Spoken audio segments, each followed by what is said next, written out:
ফেলে দেওয়া জিনিস দিয়ে যদি এত মজার খাবার তৈরি করা যায় তাহলে আমরা কেন সেই জিনিসটা ফেলে দিব। আমের আচার বানানোর জন্য কিছু আম এনেছিলাম। এখানে 2 কেজি আম ছিল। তো আমগুলোকে আমি আমের যে মাংসগুলো থাকে ওগুলো ভালো করে ছুলে নিয়েছি, আর ওগুলো আমি অন্য একটা আচার দিয়েছি। আর এই আটিগুলো দেখুন, আটির সাথে কিন্তু কিছুটা আম লেগে আছে। তো এই আমগুলো আমি এখন চুলায় একটা কড়াই দিয়েছি, কড়াইতে আমগুলো দিয়ে দিলাম। দিয়ে এখন এখানে 1 কাপের মতো পানি দিয়ে দিব। পানিটা দিয়ে চুলার আঁচটা একটু বাড়িয়ে জাল দিব। 5 মিনিট এটাকে জাল দিলে দেখবেন যে আমের আটির উপরে যে আমগুলো লেগে থাকে সেই আমগুলো কিন্তু সুন্দরভাবে একদম গলে যাবে। আর এমনিতেই আমরা যখন বটি দিয়ে এই কাজটা করতে যাব তখন কিন্তু পুরোপুরিভাবে এই আমটা বের করতে পারবো না। আমটা ঠান্ডা হয়ে যাওয়ার পরে হাত দিয়ে এভাবে একটু কষলে নিলে দেখবেন আমগুলো সম্পূর্ণভাবে আটি থেকে আলাদা হয়ে যাবে। আর এটা করতে অনেকটাই সহজ। দেখুন কতগুলো আমের কাঁধ বের হয়েছে। এখন হাত দিয়ে একটু ভালো করে চটকে নিচ্ছে যাতে এর ভিতরে কোনো দলা নাও থাকে।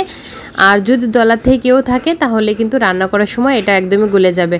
আর এখানে দিয়ে দিলাম 1 কাপ চিনি আর সামান্য করে লবণ দিয়েছি। লবণটা অবশ্যই স্বাদ মতো দিতে হবে। তো আপনারা যদি কেউ চান তাহলে কিন্তু এ পর্যায়ে একটু ব্লেন্ড করে নিতে পারেন, তারপর এটাকে জাল দিতে পারেন। আমি এটাকে 5 থেকে 10 মিনিটের মতো জাল করে নিয়েছি। জাল করে নিলে এরকম একটা কালার চলে আসছে, সুন্দর একটা কালার আসছে। আপনারা চাইলে কিন্তু এই কালারটা রাখতে পারেন, আবার যদি কেউ চান তাহলে কিন্তু একটু ফুড কালারও ব্যবহার করতে পারেন।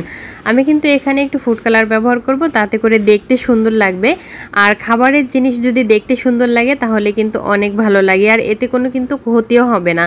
তো এই যে আমি জাল করে নিচ্ছি, এটাকে আরও 5 মিনিটের মতো জাল করে নেওয়ার পরে একটু ঘনত্ব টাইপের হয়ে আসবে। আর এটা দেখলে বুঝতে পারবেন যে কড়াই থেকে এভাবে ছেড়ে আসছে। ঠিক এই পর্যায়ে বুঝবেন যে এরকম হয়ে গেছে। তো এরকম একটু জেলি টাইপের হয়ে গেছে। তো এটা কিন্তু আসলে ম্যাঙ্গো জেলিটা তৈরি করতে আমার ঠিক 15 থেকে 20 মিনিট সময় লেগেছে।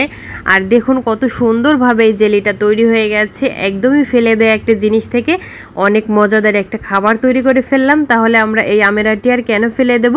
এভাবে সুন্দর করে জাল করে জেলি তৈরি করে নিতে পারবো। আর এটা কিন্তু বাচ্চারা খেতে খুবই পছন্দ করে, তবে বড়রাও কিন্তু কম পছন্দ করে না। বেশ আমার কিন্তু অনেক ভালো লাগে এই কাঁচা আমের জেলিটা।